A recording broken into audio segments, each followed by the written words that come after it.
안녕하세요. 하반기 성경 공부 두 번째 시간 이어가도록 하겠습니다. 우리 지난주에 마태복음 11장을 시작으로 이제 하반기 성경 공부하고 있는데요. 오늘 두 번째 시간에서는 12장 말씀 보도록 하겠습니다.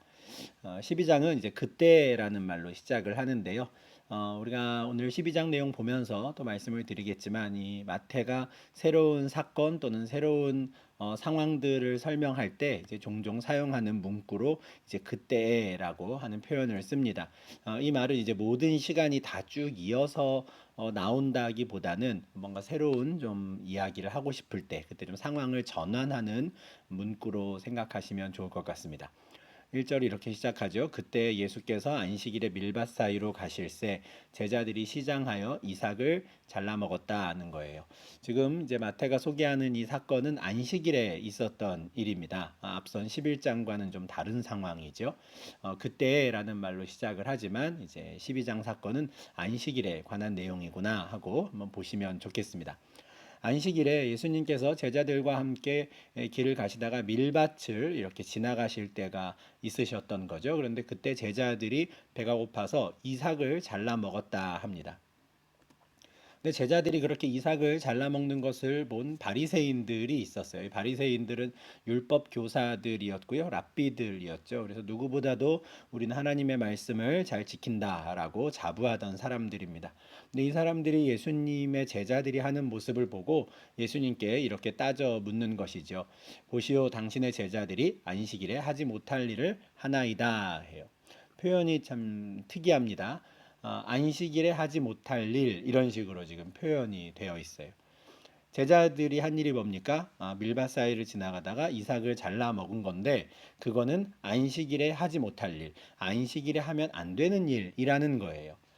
이거를 누가 정했을까? 물론 우리가 구약 성경에서 주신 말씀들 가운데 안식일을 기억하여 거룩히 지키라 하셨고, 밭에서나 어디에서나 일하지 말고 쉬어라 하는 말씀은 우리가 보았는데, 하지 못할 일이라고 하는 거, 안식일에 해서는 안 되는 일이라는 이 내용은 어디에 나오는 것이고 누가 정한 것인가 하는 생각이 드는데, 이것을 정한 사람들이 바로 랍비들이었습니다. 바리새인들이었던 것이죠.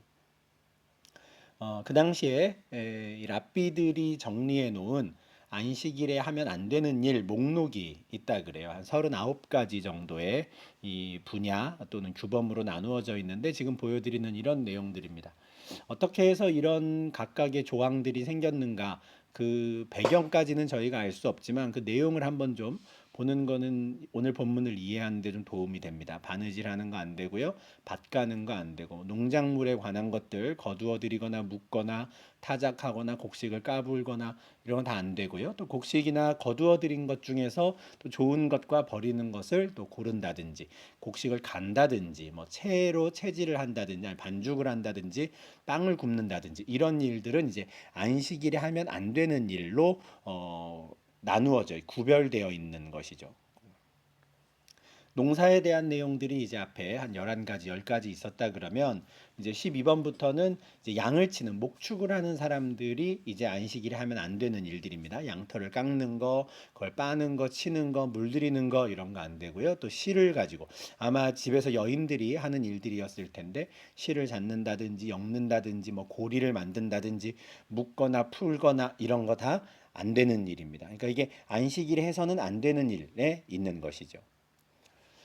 또 어떤 사냥을 하거나 할 때에도 마찬가지 안식일에 해서는 안 되는 일들이 있습니다. 사슴을 덫으로 잡는 일, 뭐 도살하는 일, 거죽을 벗기는 일, 뭐 가공하는 거 이런 거 다 안 되고요. 그리고 글자 쓰는 것도 두 글자 쓰는 일 안 된다 해요. 한 글자는 되나 싶은데 됐던 것 같습니다. 두 글자는 일이다 하는 거죠. 안식일에서는 안 돼요. 건물을 짓는 거, 부수는 거 안 되고요. 불을 끄고 켜고 안 됩니다. 다 일하는 거예요. 그리고 망치질 안 되고 물건을 한 곳에서 다른 곳으로 옮기는 거 안 되고 이런 것들 이런 거는 안식일에 해서는 안 되는 일이라고 해서 랍비들이 바리새인들이 정해 놓았고 이것을 어기면 이제 뭐 정죄하거나 또는 혼나거나 이제 하는 것이죠. 랍비들이 그러니까 이제 바리새인들이 이런 규정을 만든 건 처음에는 뭐 좋은 의도에서 만들었을 겁니다. 앞서 말씀드린 대로 출애굽기 34장 21절에 이런 말씀들이 있잖아요. 너는 엿새 동안 일하고 일곱째 날에는 쉬어라. 밭 갈 때나 거둘 때, 그러니까 한참 밭을 갈아야지만 하는 그 시즌에도 안심하고 일곱째 날에는 쉬어라. 추수할 때에도 지금 이거 추수하지 못하면은 이거 농사 다 망치는 거 아닌가, 열심히 수고했는데 다 농작물 다 상하는 거 아닌가 싶을 때라도 너무 염려하지 말고 6일 일했으면 하루는 쉬어라 하고 주신 계명이었어요. 아마 이런 거 우리가 일곱째 날에는 쉬어야 되는데 그러면 하면 안 되는 일은 어떤 것일까를 생각을 하다 보니 앞서 보았던 그런 규정들을 만든 것으로 보입니다. 그런데 문제는 그런 규정들을 만들어서 사람들에게 가르치는 동안에 이 개념이 어떻게 바뀌었냐면 일곱째 날이 쉬는 날이 아니라 일하면 안 되는 날이 돼버린 것이죠. 제가 방금 말씀드린 요 설명이 사실 오늘 본문 그리고 안식일 관련해서 예수님과 바리새인들이 자꾸 논쟁하게 되는 그 근간이 됩니다. 그 기본적인 바탕이 되는 거예요. 안식일에 대한 개념 자체가 관점 자체가 다릅니다. 예수님은 하나님께서 말씀하신 그대로 일곱째 날 안식일은 쉬는 날로 보시는 거예요. 근데 바리새인들은 안식일을 어떻게 보냐면 일하면 안 되는 날로 보는 겁니다. 이거 큰 관점의 차이가 있어요. 쉬는 날이라 그러면 그날 내가 무엇을 할 것인가 각자 정하면 됩니다. 나는 이걸 하며 쉬어야겠다. 그죠? 내 생업을 내려놓고 하루를 쉬는 거예요. 물론 그 쉬는 일을 하느라 뭐 더 피곤할 수도 있고 어떨 수 있지만 쉬는 겁니다. 그런데 일하면 안 되는 날로 이 날을 바라보면 뭘 고민하게 됩니까? 이건 일일까 아닐까 따지게 되는 거죠. 그게 지금 바리새인들이 하던 일이었습니다. 그래서 예수님의 제자들이 지금 그 이삭을 잘라 먹은 것도 안식일에 하면 안 되는 일을 했습니다. 이렇게 지금 지적을 하는 거예요. 그러면 제자들이 했던 그 행동이 안식일 날 하지 않았다면 괜찮은 행동이었을까? 괜찮은 행동입니다. 지금 우리 생각에는 다른 사람 밭에서 그렇게 이삭을 막 잘라가면 그것도 훔치는 거 아닌가? 도둑질 아닌가 싶은데 신명기 23장 25절에 이런 말씀이 있죠. 내 이웃의 곡식밭에 들어갈 때에는 손으로 그 이삭을 따도 되느니라 해요. 그러니까 손으로 그 이삭을 좀 따먹는 거 정도는 괜찮다. 서로 봐주는 너그러운 사회를 만들어라. 이게 이제 하나님이 주신 말씀인데 물론 그렇다고 해서 본격적으로 다른 사람의 밭에 들어가서 낫을 막 들이대면 안 됩니다. 이거는 이제 도둑질이에요. 남의 재산에 피해를 주는 것이죠. 그런데 손으로 이삭을 따는 거는 손으로 따봤자 얼마나 따겠느냐 이게 이제 전제가 있는 거죠. 그 정도는 봐주자 하는 겁니다. 이와 비슷한 맥락의 계명들이 있죠. 곡식을 추수하다가 바닥에 떨어진 곡식들이 있으면 알곡들이 있으면 그거 일일이 다 끝까지 챙기지 말아라. 그냥 놔둬라 하시잖아요. 땅에 떨어진 건 나중에 고아와 과부들이 와가지고 좀 걷어다가 먹을 수 있도록 그 정도는 서로 나눠 먹어라 하는 식의 계명들이 있는 것이죠. 그러니까 제자들이 밀밭을 지나가다가 손으로 그것을 잘라 먹은 게 그 행동 자체는 괜찮은데 문제는 안식일에 하면 안 되는 일이었던 것이죠. 그러면 앞서 우리가 보았던 그 39가지 정도 되는 그 안식일에 하면 안 되는 일 목록들 중에 대체 어떤 걸 어긴 걸까? 이에 대해서는 누가복음 6장 1절이 좀 그 잘 참고할 수가 있습니다. 같은 말씀, 같은 내용을 다루고 있는데요. 이때 보면 제자들이 이삭을 잘라서 손으로 비벼 먹었다 이런 말이 있어요. 손으로 비벼서 먹은 거예요. 이게 뭐냐면 앞서 보았던 여러 조항들 중에 여섯 번째 곡식 등을 까부는 일 여기에 걸리는 거죠. 물론 뭐 자르는 것도 안 되고요. 그죠? 타작도 안 되고 다 안 되니까 거두어 드리는 것도 안 되니까 자르는 것도 안 되지만 좀 더 구체적으로 비벼 먹은 게 저거 안식일에 하면 안 되는 건데라고 지적을 당하는 겁니다. 그들은 바로 예수님을 찾아와서 당신의 제자들이 지금 안식일을 어겼다. 안식일에 일하면 안 되는데 일했다라고 지적하는 거예요. 그들에게 예수님께서 이렇게 대답을 하십니다. 다윗이 자기와 그 함께한 자들이 시장할 때의 한 일을 잊지 못하였느냐. 안식일에 하지 못할 일을 했는데요. 라고 할 때 예수님께서 다윗에 대한 이야기를 합니다. 다윗이 배고플 때 이런 일을 했는데 너 그거 한번 잘 생각해봐라. 너희가 분명히 구약 성경에서 읽었을 텐데 말씀하시는 거예요. 당연하죠. 왜냐하면 바리새인들은 늘 하나님 말씀, 율법 들여다보고 있는 사람들이었거든요. 그러니 늘 성경 들여다보고 있는 사람들인데 너 이런 얘기 못 들어봤니? 하시는 거예요. 다윗이 배고플 때 어떤 일이 있었니? 하시는 거죠. 왜냐하면 제자들이 그 이삭을 잘라 먹은 이유는 배고팠기 때문이었거든요. 제자들이 시장에서 먹은 건. 그래서 다윗이 배고플 때는 어떤 일이 있었지? 묻습니다. 4절에 또 이렇게 말씀하시죠. 그가 하나님의 전에 들어가서 제사장 외에는 자기나 그 함께한 자들이 먹어서는 안 되는 진설병을 먹지 아니하였느냐. 다윗이 배고플 때 율법을 어긴 적이 있는데 그건 어떻게 생각하니? 지금 하시는 거예요. 그렇습니다. 다윗이 배고파서 제사장만 먹어야 되는 진설병을 먹은 적이 있거든요. 이거는 사무엘상 21장에 나오는 내용인데 사울이 다윗을 죽이려고 하니까 다윗이 노브로 도망을 칩니다. 노베는 그 당시에 많은 제사장들이 있었는데 그 제사장 아히멜렉을 말라가지고 다윗이 내가 지금 너무 시장하니 좀 먹을 걸 좀 주시오 했어요. 근데 그때 제사장이 뭐라 그러냐면 거룩한 떡밖에 우리에게 없습니다. 거룩한 떡은 성소에 들어가는 진설병을 말합니다. 다윗이 그거라도 좋으니 주시오 한단 말이죠. 그리고 제사장도 그 떡을 줍니다. 이게 사무엘상 21장 6절에 있죠. 제사장이 그 거룩한 떡을 주었으니 거기는 진설병 곧 여호와 앞에서 물려낸 떡밖에 없었습니다. 이 떡은 더운 떡을 드리는 날에 물려낸 것이더라. 거룩한 떡 이게 이제 진설병인데 이거에 대해서는 이제 레위기 24장의 규정이 있습니다. 하나님께서 성소 안에 진설병 뭐또 향단 이런 것들을 이제 넣어라라고 하시면서 성소 안에 여호와 앞에 순결한 상을 만들어 놓고 그 위에 빵 6개씩을 쌓아 놓으라 그러셨어요. 6개씩 두 줄로. 그러면 12개잖아요. 12지파를 상징하는 건데 12지파가 항상 하나님 앞에 있음을 이제 상징하는 거를 이제 빵으로 하는 겁니다. 그거를 이제 진설해라 하셨기 때문에 이거를 진설병 이렇게 말해요.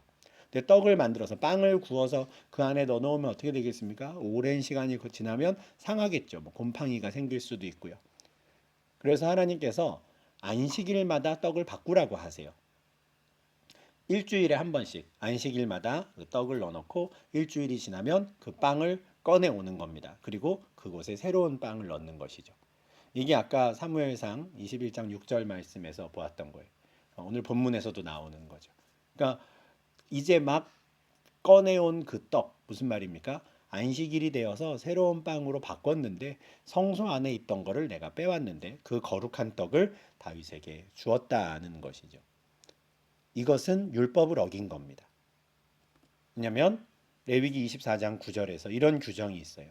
이 떡은 진설병은 아론과 그의 자손들이 먹어라 하세요.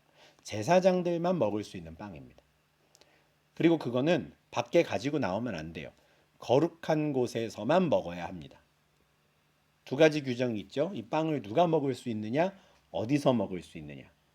근데 예수님께서 지금 바리새인들에게 다윗이 배고플 때 무슨 일 했는지 기억하니?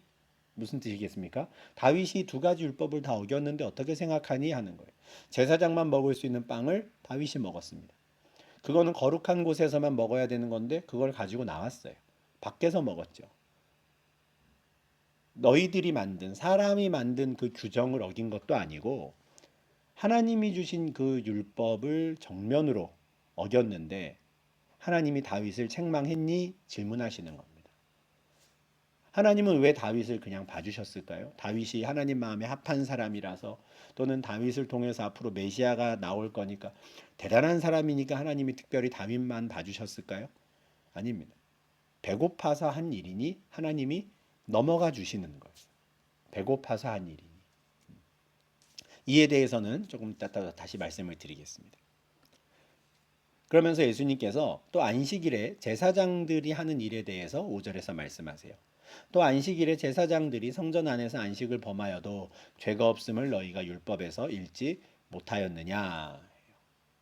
앞서 다윗의 예를 드신 거는 율법을 어긴 것에 대한 예로 배가 고파서 율법을 어긴 것에 대한 예로 다윗을 말씀하셨고 지금 이제 제사장에 대한 이야기를 하는 건 지금 바리새인들이 안식일에 하지 못할 일이라고 하니까 이번에는 안식일에 대해서 또 다른 예를 지금 들어서 말씀하시는 겁니다. 이번에는 제사장들이. 사실 앞서 말씀하신 다윗도 그렇고 제사장들도 그렇고 지금 예수님께 문제 제기를 하는 이 바리새인들 입장에서는 굉장히 추앙하는 사람들입니다. 굉장히 높이 떠받드는 사람들이 바로 다윗과 제사장들인데 예수님께서 참 절묘하게 다윗이 율법을 어겼을 때 너 기억하니? 질문하시고요. 제사장들이 안식일을 어기고 있는 모습들에 대해서 또 말씀하십니다. 제사장들은 안식일에 일을 해요. 그죠? 성전 안에서 오히려 그 일을 더 열심히 해야 되는 날이 제사장들 입장에서는 안식일입니다. 그런데 율법에서 뭐라 그럽니까? 제사장들이 성전 안에서 안식을 범하여도 죄가 없다. 이거 너희 다 읽어보았을 텐데 하는 거죠. 이와 같은 예수님의 말씀은 안식일이 무엇인가라고 하는 그 개념을 다시 바로잡아주고 계시는 겁니다. 출애굽기 20장 8절에서 10절에 분명히 하나님께서 안식일을 기억하여 거룩하게 지키라 하셨어요. 그리고 그 누구라도 아무 일도 하지 말라 하셨어요. 이거는 맞는 말이죠. 아무 일도 하지 말라. 그런데 왜 일하지 말라고 하셨을까요? 쉬라고 하신 말씀입니다. 출애굽기 20장에서 이스라엘 백성들이 이 10계명의 말씀을 받기 전까지 이들은 430년 동안 애굽 땅에서 종살이를 하고 있었어요. 430년 동안 단 하루도 쉬지 못하고 계속 노예로 살았던 사람들입니다. 그 사람들에게 하나님께서 안식일이라고 하는 공휴일을 만들어 주시는 거예요. 너희 그동안 430년 동안 하루도 쉬지 못하고 일만 했으니 이제는 그렇게 살지 마라. 이젠 너희가 나의 백성이 되었으니까 내가 너희들의 먹을 것 내가 책임질 테니까 너무 걱정하지 말고 6일 동안 열심히 일하고 하루는 쉬어라. 아무 문제 없다. 내가 책임진다 하시는 거예요. 1년에 52일 동안의 휴일을 만들어 주신 겁니다. 휴일이 하나도 없던 사람들인데 갑자기 52일 휴가를 받는 거 얼마나 기쁜 일이겠습니까? 쉬는 날로 주신 거였어요. 그런데 이 바리새인들이 이 규정을 어떻게 바꿉니까? 일하면 안 되는 날로 바꿔버린 거예요. 그리고 일하는 사람들, 자기들이 만든 규정 어기는 사람들 일한다고 해서 정죄하는 거예요. 너 왜 일해? 너 일하지 마. 너 왜 일해? 이러고 있는 것이죠. 예수님께서는 지금 다윗과 제사장들의 예를 들어서 안식일이 어떤 날인지를 다시 생각하게 하시는 겁니다. 6절에서 예수님 이렇게 말씀하시죠. 내가 너희에게 이르노니 성전보다 더 큰 이가 여기 있느니라. 예루살렘 성전, 안식일, 율법, 할례 이런 거 바리새인들이 정말 금과 옥조처럼 여기는 끔찍이도 중요하게 여기는 것들입니다. 바리새인들은 이것들이 내 주인이 자기라고 생각했어요. 사실 우리가 성전의 주인이고 우리가 율법의 주인이고 우리가 안식일의 주인이라고 생각하는 사람들이었어요. 그런데 예수님께서 그 개념을 완전히 무너뜨리시는 거죠. 성전보다 더 큰 이가 나다. 너희가 그렇게 스스로 만들어낸 그 규정에 매여서 서로 막 정죄하고 이러고 있는데 그러라고 안식일 준 거 아니다. 그러라고 이 성전 만들어 준 거 아니다 하시는 거죠. 로마서 7장 6절에 바울은 이렇게 말씀을 선포합니다. 이제는 우리가 얽매였던 것에 대하여 죽었으므로 율법에서 벗어났으니 이러므로 우리가 영의 새로운 것으로 섬길 것이요 율법 조문에 묵은 것으로 아니할지니라. 이제는 율법에서 벗어났다는 거예요. 지금 예수님께서 오셔서 바리새인들에게 가르치시면서 그들을 깨우치고자 하시는 건 바로 이 말씀입니다. 율법에서 벗어나라라는 거예요. 물론 이 말은 율법 버려라. 율법 더 이상 필요 없다. 이제는 너희 마음대로 해도 된다. 절대 그런 말이 아닙니다. 율법에서 벗어난다라는 말은 여기 있죠. 율법 조문에 묵은 것에서부터 벗어나는 겁니다. 율법 조문이 뭐냐면요. 조항에 따라서 여러 항목에 따라서 율법이 쭉 나열되어 있는 거예요. 그러니까 문자로 기록된 법 이게 이제 조문이거든요. 바리새인들은 그 율법 조문에 매여 있었습니다. 문자 그대로의 그 규정에 매여 있었던 것이죠. 물론 그 문자 그대로 지키는 것 의미 있는 일입니다. 의미 없지 않아요. 중요하죠. 그런데 그 문자에 매이다 보니까 하나님께서 이 율법을 왜 주셨는지는 잊어버린 거예요. 입법 취지라고 하죠. 입법 취지는 잊어버리고요. 그냥 그 문구에 매이는 겁니다. 그 율법 조문에 매여서 이거 했니 안 했니로만 따지고 있는 것이죠. 그렇게 되면 어떤 일이 벌어집니까? 서로 정죄하게 되죠. 이 문구에 따라서 저 사람을 정죄하고 저 문구에 따라서 저 사람을 정죄합니다.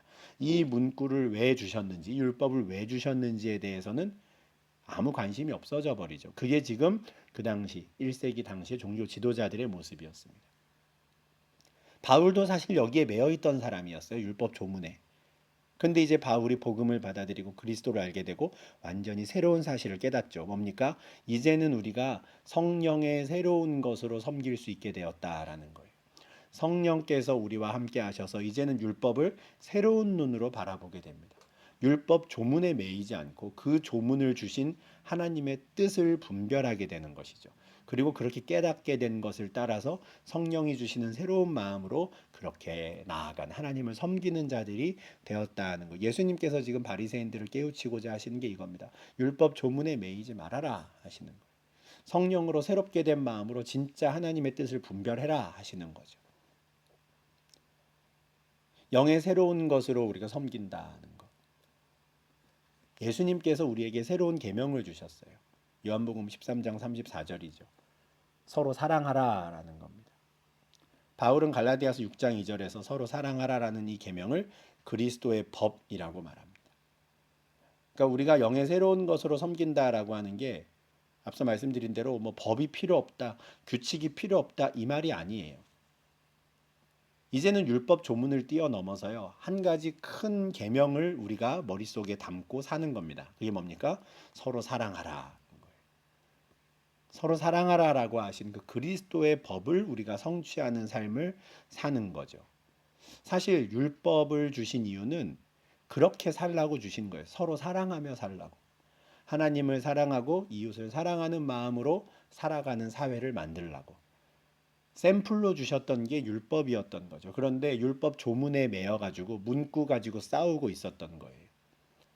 이제는 그런 시대가 아닙니다. 성전보다 더 크신 이가 오셔서 이제는 이거를 원래대로 돌이키시는 거죠. 그리고 그 긴 율법을 하나로 딱 요약을 해주셨잖아요. 서로 사랑하라. 이제는 우리가 누군가를 사랑하는 마음으로 말하고 행동해야 하는 거예요. 나 혼자의 힘으로는 할 수가 없죠. 당연히 성령의 새로운 것으로 그렇게 살아가는 겁니다.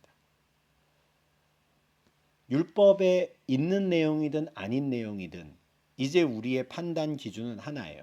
내가 저 사람을 사랑하는 마음으로 이 말을 했는가? 내가 저 사람을 사랑하는 마음으로 이 행동을 했는가? 내가 하나님을 사랑하고 이웃을 사랑하는 마음으로 지금 이와 같은 신앙생활을 지금 하고 있는가? 우리는 이제 이걸 고민하며 그렇게 영의 새로운 것으로 섬겨 나가야 하는 것이죠. 마태복음 12장 7절에서 예수님이 하셨던 말씀도 바로 이런 맥락입니다. 나는 자비를 원하고 제사를 원하지 아니하노라 하신 뜻을 너희가 알았더라면 무죄한 자를 정죄하지 아니하였으리라. 지금 바리새인들이 율법 조문에 매여 가지고 안식일에 하시는 안 되는 일 하고 있습니다. 물론 그들이 정한 안식일에 해서는 안 되는 일, 이건 심지어 하나님이 주신 율법엔 없는 내용이에요. 자기들이 만든 거 가지고.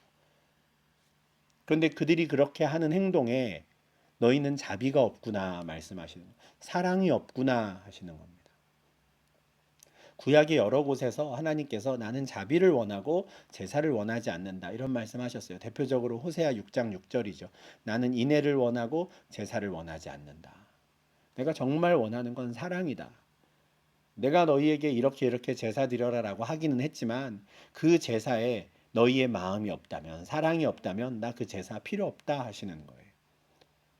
진짜 하나님 원하신 거는 하나님을 아는 것이죠. 하나님 어떤 분이십니까? 하나님은 공의의 하나님이시요 또한 사랑의 하나님이신 거예요. 그러면 우리가 계명을 볼 때에도 율법을 볼 때에도 하나님 말씀을 볼 때에도 사랑의 눈으로 보아야 하는 겁니다. 하나님을 알아야지요. 사랑의 하나님께서 우리에게 율법을 주신 이유가 그 율법 가지고 서로 막 정죄하고 너 이거 너가 잘했니 못했니 그러라고 주신 게 아님을 알라 하는 거예요. 그래야 무죄한 자를 정죄하지 않을 수 있습니다. 하나님 보시기엔 아무 문제가 없는데 사람이 볼 때 문제가 되는 행동들이 있어요. 왜 그렇게 보일까요? 사랑이 없어서 그렇습니다. 사랑이 없는 마음으로 다른 사람들을 보니까 하나님 보실 때는 무죄한 자인데 우리끼리는 막 정죄하는 거예요. 바리새인들의 행동이 그런 것이었죠. 바리새인들은 문자에 매여 있었고 율법 조문에 매여 있었어요. 그러나 사랑이 없었죠. 마태복음 23장 23절에서 예수님께서 서기관들과 바리새인들을 이렇게 책망하십니다. 너희가 박하와 회양과 근체의 11조는 들이되 율법에 더 중한 바 정의와 긍휼과 믿음은 버렸도다. 이들이 곡식들까지도 아주 철저하게 11조를 했어요. 문자적으로 뭐 아주 대단한 사람들이었죠. 열심히 지켰습니다. 그러나 하나님이 뭐라고 책망하십니까? 율법을 내가 너희에게 줄 때 더 중요한 게 있었는데 너희가 그건 버렸구나. 하나님이 주신 율법에서 더 중요한 게 뭡니까? 정의와 긍휼과 믿음인 거예요. 정의와 긍휼. 하나님의 속성이죠. 공의의 하나님, 긍휼하신 하나님, 사랑의 하나님입니다. 그 하나님에 대한 참된 믿음. 이것들이 다 우리가 하는 신앙의 행동 가운데, 행위 가운데에 담겨야 되는데 서기관들과 바리새인들의 그 신앙 행위에는 이게 빠진 거죠. 이게 빠지면 뭐가 됩니까? 그거는 신앙 행위가 아니라 종교 활동이 되어버리죠. 물론 이 말씀 우리가 오해하면 안 됩니다. 율법에서 더 중요한 건 마음이야. 율법에서 더 중요한 건 정의와 긍휼과 믿음이야. 이런다고 해서 그러면은 다른 어떤 의식이라든가 이런 법을 지키는 거 율법이 이거 다 그냥 갖다 형식은 버려도 되는구나 이렇게 생각하면 안 됩니다. 예수님 뭐라 그러십니까? 이것도 행하고 저것도 버리지 말아야 할지니라. 형식과 마음을 다 같이 가져가야 합니다. 마음이 안 담겨 있는 어떤 형식이 있다 그러면 이런 거 어차피 필요 없어 이러고 형식도 내다 버리면 안 되고요. 그 형식에 내 마음을 담도록 노력해야 되는 것이죠. 이것도 행하고 저것도 버리지 말아야 돼요. 근데 지금 바리새인들은 정의와 긍휼과 믿음은 버리고 그냥 율법 조문만 붙잡고 있는 상태였거든요. 그러니 안식일도 지금 어떻게 생각합니까? 쉬는 날이 아니라 일하면 안 되는 날. 그것도 자기들이 정한 그 일을 하면 안 되는 날. 이렇게 돼버린 것이죠. 8절에서 예수님께서는 인자는 안식일의 주인이니라 하세요. 너희가 주인이 아니다. 내가 주인이다. 이렇게 말씀하시는 거죠. 너희는 지금 안식일을 잘못 알고 있구나. 성부 하나님께서 너희에게 이 계명을 주실 때 내가 같이 있었다. 나는 이 안식일의 주인이다. 그러시면서 그들의 개념을 바꿔주시는 겁니다. 예수님께서는 율법이나 선지자를 폐하러 오신 게 아니에요. 완전하게 하러 오셨습니다.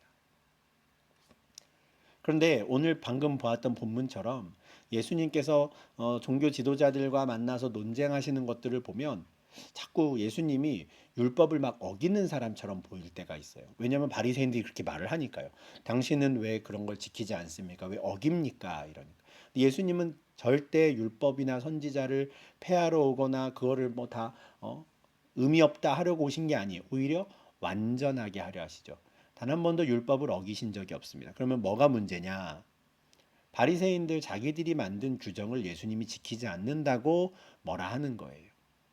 예수님은 하나님이 주신 율법을 단 한 번도 어긴 적이 없습니다. 어긴 것이라면 사람이 만든 계명, 바리새인들이 만든 규정은 어기시죠.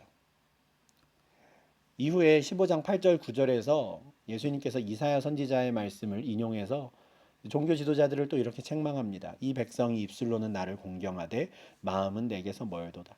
사람의 계명으로 교훈을 삼아 가르치니 나를 헛되이 경배하는도다. 사람의 계명을 가르치는 거예요. 하나님의 말씀, 하나님의 율법을 가르치지 않고 사람의 계명을 가르치면서 이대로 하면 너가 하나님 잘 섬기는 거야 하고 있단 말이죠. 그러나 그건 어떻습니까? 하나님을 헛되이 경배하는 겁니다. 바리새인들이 그랬죠. 예수님은 하나님의 계명으로 하나님을 참되게 경배하셨고 바리새인들은 자기들이 만든 계명을 가지고 헛되이 하나님을 경배하는 그런 줄 알고 크게 착각하고 있었던 사람들인 겁니다. 그래서 예수님과 바리새인들, 종교 지도자들이 자꾸 논쟁을 하고 뭔가 이 핀트가 안 맞는 거예요. 예수님은 하나님이 주신 그 율법의 정신, 입법 취지에 따라서 하루하루를 사시며 영의 새로운 것으로 늘 서로 사랑하라라고 하는 하나님을 사랑하고 이웃을 사랑하는 삶을 하루하루 사셨다면 바리새인들은 자기들이 만든 그 사람의 계명에 매여서 사랑은 온데간데 없고 공의와 긍휼은 온데간데 없고 그 율법 조문에 매여서 문자에 매여서 서로 정죄하고 있었던 것이죠. 예수님은 성전보다 큰 이가 여기 있다. 내가 안식일의 주인이다 라고 하시며 그들의 생각을 바꾸고자 하셨던 겁니다. 9절부터는 또 다른 안식일에 있었던 이제 같은 안식일 또 다른 사건이 나옵니다. 거기에서 떠나 그들의 회당에 들어가시니 한쪽 손 마른 사람이 있는지라. 안식일이 되어서 또 이제 회당에 들어가셨는데 거기에 이제 한쪽 손 마른 사람이 있어요. 장애가 있는 사람이죠. 근데 이어지는 내용을 보면 사람들이 예수를 고발하려고 이렇게 물었다는 거예요. 안식일에 병 고치는 것이 옳습니까? 회당에 들어갔는데 한쪽 손 마른 사람들이 있어요. 그래서 안식일에 병 고치는 게 옳습니까? 물어요. 목적이 뭡니까? 사람들이 예수를 고발하려고. 아마 알고 있었던 거죠. 그동안 예수님이 해왔던 걸 보면 분명히 저 사람을 고칠 건데 오늘이 어떤 날인 겁니까? 오늘이 안식일인 거예요. 안식일에 병을 고치기만 해봐라. 내가 고발해야지 생각하는 거예요. 좀 이상하죠. 안식일에 병 고치는 게 뭐가 문제일까? 당연히 고쳐야 되는 거 아닌가 싶은데 이것도 역시 그 당시 안식일에 해선 안 되는 일 중에 이제 있었다 그래요. 목숨이 위태롭지 않으면 고치면 안 되는 거예요. 그것도 일인 겁니다.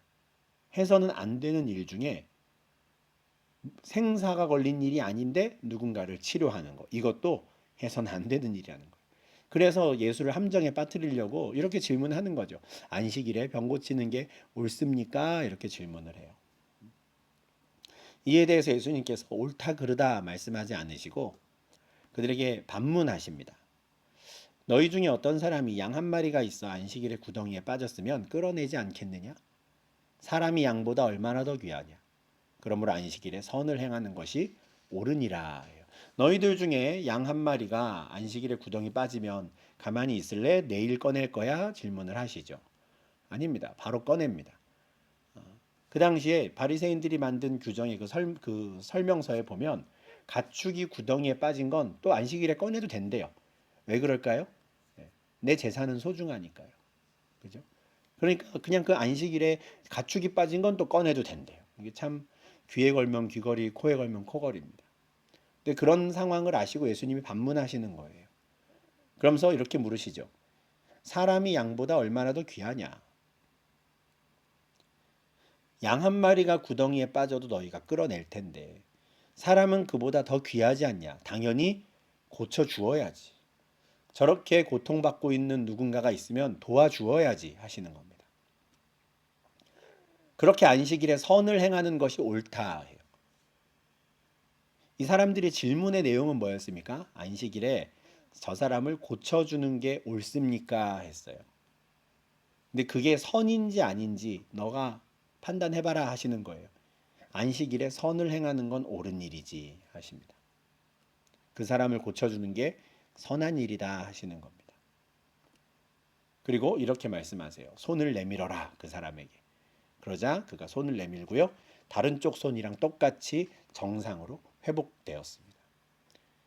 예수님 분명히 아셨을 거예요. 자기를 고발하려고 그렇게 질문을 던졌고 자기를 보고 있다라는 걸 아셨을 겁니다. 그런데 예수님은 은밀하게 그 일을 하지 않으시죠. 아주 당당하게 손을 내밀어라 하시고 그렇게 내밀었을 때 회복되는 것을 보여주십니다. 예수님은 그렇게 선을 행하셨는데 이걸 본 바리새인들 어떻게 반응합니까? 바리새인들이 나가서 회의를 해요. 어떻게 하여 예수를 죽일까 의논하죠. 바리새인들이 예수님이 하시는 행동을 보고 예수를 죽이고자 합니다. 왜냐하면 자기들이 안식일의 주인이라고 생각하기 때문에 그래요.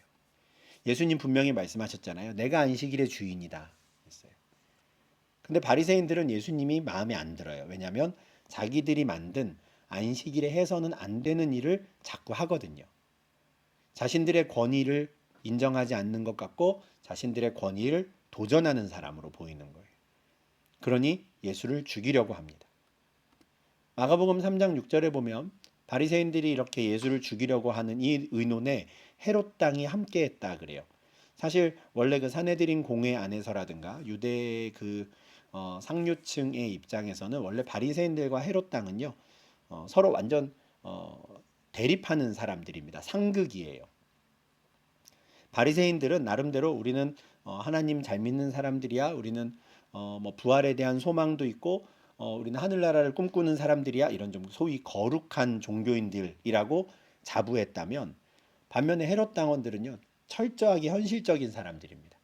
내세도 믿지 않고요. 그냥 이 땅에서 잘 먹고 잘 사는 게 중요하다고 생각하는 사람들이에요. 그러니 바리새인들이 볼 때 헤롯 당원들은요. 아주 타락한 사람들입니다. 여기서 잘 먹고 잘 살려고 저 로마의 정치인들과 결탁한 사람들, 헤롯 대왕과 결탁한 자들, 타락한 자들 이렇게 됐거든요. 그런데 어떻습니까? 예수를 죽이는 이 문제에 있어서는 둘이 딱 뜻이 통하는 거예요. 바리새인들은 자신들의 그 종교적 권위를 예수가 인정하지 않으니까 죽이고 싶었고요. 헤롯 당원들은 예수님께 자꾸 사람들이 모이니까 정치적으로 저게 좀 위험해 보이는 거예요. 자기들에게 해가 될 것처럼 보였던 것이죠. 그래서 두 그룹이 작당을 해서 예수를 죽이려고 합니다. 근데 조금 전에 예수님 뭐라 그러셨습니까? 안식일에 선을 행하는 게 옳다 그랬어요. 그런데 지금 바리새인들은 선을 행해야 되는 안식일에 예수를 죽일 의논을 합니다. 그렇게 안식일에 해서는 안 되는 일이 이거다 저거다 사람들을 가르치고 예수님의 제자들이 밀밭을 지나면서 이삭을 좀 비벼 먹은 거 가지고 왜 안식일에 해서는 안 되는 일을 하냐고 그렇게 책망했던 사람들이 안식일에 무슨 일을 합니까? 예수를 죽일 의논을 한단 말이에요. 이게 참 얼마나 종교적으로 눈먼 또 신앙적으로 눈먼 자들의 모습인지 모릅니다. 나는 거룩하다 말하고요. 나는 누구보다도 하나님께 가깝다고 천국에 가깝다라고 하는데 가장 멀리 있는 사람들의 모습이죠. 그와 같은 바리새인들의 생각을 예수님이 아셨다 그래요. 그리고 그 자리를 떠나서 가시죠. 그리고 많은 사람들이 예수님을 따라갑니다. 예수님은 당신을 따라오는 그들의 병을 다 고쳐주세요. 안식일에 계속 이 일을 하시는 거죠. 본인이 그 한쪽 손 마른 사람을 고쳐준 것을 보고 자기를 죽이려고 한다라는 거 다 아셨는데 그렇다고 해서 예수님은 멈추지 않으십니다. 계속해서 안식일에 선을 행하시는 것이죠. 자기를 따라오는 자들의 병을 다 고쳐주세요. 다만 내가 고쳐줬다고는 아직 말하지 마 이러세요. 자기를 나타내지 말라 하십니다. 복음서에 보면 초중반 정도에는 계속 이런 말씀을 좀 예수님이 종종 하세요. 가르치고 전하고 치유하시는 사역을 하시다가 자기를 나타내지 말라 이런 말씀을 하시거든요. 왜 그러실까 하면 우리가 뭐 궁극적으로 뭐 이렇게 답할 수 있을 겁니다. 아직 하나님의 때가 되지 않았기 때문에 자기를 나타내실 때가 되지 않았기 때문에 침묵하라 하셨다. 우리가 이렇게 말할 수 있겠지만 좀 추상적인 느낌이잖아요. 그래서 예수님이 하셨던 말씀 또 예수님의 사역에 비추어서 한번 좀 왜 이런 말씀을 하셨을까를 생각을 해보면 5장 17절 18절에서 좀 힌트를 얻을 수 있을 것 같습니다. 예수님께서 십자가에 달려 죽기 전에 하셔야 되는 일이 있었어요. 뭐냐면 율법과 선지자를 완전하게 하시는 거였죠. 율법의 1.1획도 없어지지 않고 다 이루시는 일을 해야 했습니다. 그러려면 좀 물리적인 시간이 좀 더 필요하셨던 것 아닌가 싶어요. 단지 그냥 우리를 위해 죽으시고 죄값을 치르기만 하신다 그러면 사실은 뭐 좀 심하게 말하면 바리새인들을 더 막 도발해서 얼른 그냥 나를 죽여라라고 하셔도 되는 거거든요. 그죠? 그냥 빨리 죽고 우리 죄값을 치르기만 하는 게 예수님의 사역의 전부였다면 그런데 그게 아닌 거예요. 율법을 완성하실 선지자가 했던 말들을 다 이루실 시간이 필요합니다. 그래야 예수님께서 이루신 다 이루신 그 의가 또 우리의 것이 될 수 있거든요. 우리의 죄값을 치러 주실 뿐만 아니라 우리에게 필요한 그 모든 의를 완성하시기 위해서 예수님께 좀 더 물리적인 시간이 필요하지 않았을까 싶어요. 그러다 보니 이제 나를 나타내지 말라라고 계속 초반엔 당부하시는 거죠.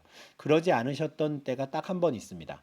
배를 타고 갈릴리 호수 건너편 거라사 지방에 가셨을 때 이방인 지역에 갔을 때는 어떻습니까? 그곳에서 귀신 들렸던 사람을 치유해 주신 이후에 너의 동네로 가서 소문을 빨리 내라 하시죠. 오히려 내가 고쳐줬다고 그래. 그렇습니다. 왜냐하면 그 지역에서는 그렇게 오히려 소문이 막 나더라도 예수님의 사역에 지장이 없기 때문에 그렇습니다. 그런데 갈릴리 지역은 다르죠. 예수님의 사역에 대한 소문이 나면 날수록 사람들이 점점 더 예수님을 이제 압박해 오기 때문에 좀 물리적인 시간을 확보하시는 차원에서 그렇게 하지 말라고 하셨던 게 아닐까 싶어요. 이와 같은 예수님의 사역에 대해서 마태는 12장 17절과 18절에서 이렇게 요약을 합니다. 이는 선지자 이사야를 통하여 말씀하신 바 보라 내가 택한 종 곧 내 마음에 기뻐하는 바 내가 사랑하는 자로다 내가 내 영을 그에게 줄 터이니 그가 심판을 이방에 알게 하리라. 지금 이 사역을 예수님께서 하고 계시는 거다라고 정리하는 거예요. 예수님은 분명 하나님이 택하신 종이었고 하나님 마음에 기뻐한 사랑하는 자였어요. 그분이 이 땅에 오셨죠. 하나님께서 그에게 영을 주십니다. 기름 부으시는 거죠. 그리스도 메시아가 되게 하시는 겁니다. 그리고 그분의 사역을 통해 어떻습니까? 심판이 하나님의 심판이 온 이방 가운데에 알려지는 거예요. 이 메시아의 사역은 심판하여 이길 때까지 계속될 겁니다. 그러니까 이 이사야 선지자가 이렇게 예언한 내용을 생각을 해보면 세례 요한이 예수님께 기대했던 그 기대가 좀 납득이 돼요. 세례 요한이 마태복음 3장 12절에서 내 뒤에 오시는 분 그 메시아는 심판하실 거다 이렇게 선포하지요. 알곡은 모아서 곡간에 드리고 축정이는 꺼지지 않는 불에 태우실 거다. 심판하실 거다. 왜냐하면 이사야 선지자도 그렇게 예언을 했으니까요. 내가 택한 종, 내가 사랑하는 자가 와서 심판하여 이길 때까지 그 사역을 계속할 것이다 했어요. 근데 다만 방법이 세례 요한이 기대했던 것과는 좀 다른 방법이셨던 거죠. 세례 요한은 당장 알곡과 쭉정이를 나누는 심판이었는데 예수님께서 지금 2000년 전에 오셔서 하셨던 사역은 당장 심판에서 나누는 사역이 아니에요. 오히려 상한 갈대도 꺾지 않고 꺼져가는 심지도 끄지 않는 사역이었던 것이죠. 싸우지 않습니다. 다투지 않아요. 바리새인들이 막 달려들어 죽이려고 하는데 그 마음을 아시고 예수님이 다른 곳으로 그냥 피하시죠. 다투지도 않고 요란스럽지도 않아요. 아무도 길에서 그래서 메시아가 사역하는 소리를 듣지를 못합니다. 그런데 그렇게 사역을 하며 결국엔 어떤 일을 이루십니까? 이방인들로 하여금 그 이름을 바라게 하시는 거예요. 참 놀라운 일이죠. 하나님의 지혜입니다. 유대인들이 예수를 오히려 막 죽이려 하고 바리새인들은 예수를 배척하는데 오히려 이와 같은 일들을 통해서 어떻게 됩니까? 이방인들이 그의 이름을 바라게 되는 일이 벌어질 거다. 아마 마태는 나중에 예수님이 부활하신 것을 목격하고 또 오순절에 성령께서 오신 이후에 이런 생각을 갖게 되었을 거예요. 성령께서 깨닫게 하셨겠죠. 아, 그때 안식일에 대해서 바리새인들과 논쟁하고 이런저런 시끄러운 일들이 있었는데 이와 같은 예수님의 사역이 바로 이사야 말씀을 이루신 거였구나. 그리고 그 일들을 통해 결국엔 진짜 이방인들이 그의 이름을 바라게 되었구나라는 것을 확인하고 이렇게 설명을 적은 것이죠. 마태가 지금 예수님의 이 사역을 통해서 다투지도 않고 들레지도 않고 상한 갈대를 꺾지도 않고 꺼져가는 심지를 끄지도 않는 이런 사역을 통해서 이방인들이 그의 이름을 바라게 되리라라고 하는 건 이제 예수님의 복음의 방향이 글로 간다라는 걸 일찌감치 알려주는 겁니다. 10장에서 예수님께서 제자들을 보내실 때는 이렇게 말씀하셨거든요. 이방인의 길로도 가지 말고 사마리아인의 고을에도 가지 말고 이스라엘 집에 잃어버린 양에게 가라 하셨었어요. 이때만 해도 이방인들한테 가지 말라 그랬어요. 그러나 예수님의 사역을 통해 결국 이방인이 그의 이름을 바라게 될 것이다. 12장에서 지금 말하는 거고요. 마지막 28장에서 예수님 결국 어떤 명령을 내리십니까? 모든 민족을 제자로 삼으라 하시죠. 어떻게 그게 가능합니까? 예수님의 다투지도 않으시고 들레지도 않으시던 그 사역을 통해서 상한 갈대를 꺾지 않으시고 꺼져가는 심지를 끄지 않는 그 사역을 통해서 세례 요한은 당장 알곡과 쭉정이를 나누어서 바리새인들 저 위선자들 당장 불에다가 던져넣고 알곡들만 모아들이기를 바랬지만 2000년 전에 오신 예수님은 그렇게 사역하지 않으신 거죠. 그들이 타락했고 망가졌으나 그 꺼져가는 심지를 끄지 않으십니다. 그냥 두시는 거죠. 그리고 그러면서 결국에는 모든 이방인을 향해서 그의 이름을 선포하게 하시고 모든 민족을 제자로 삼게 하시는 겁니다. 이와 같은 예수님의 사역에 대해서 지금 마태가 12장 전반부에서 우리에게 지금 설명하고 있고요. 또 12장 후반부에서 또 예수님의 새로운 사역들이 계속 이어집니다. 이제 이 후반부 내용은 우리 다음 영상에서 이어가도록 하겠습니다.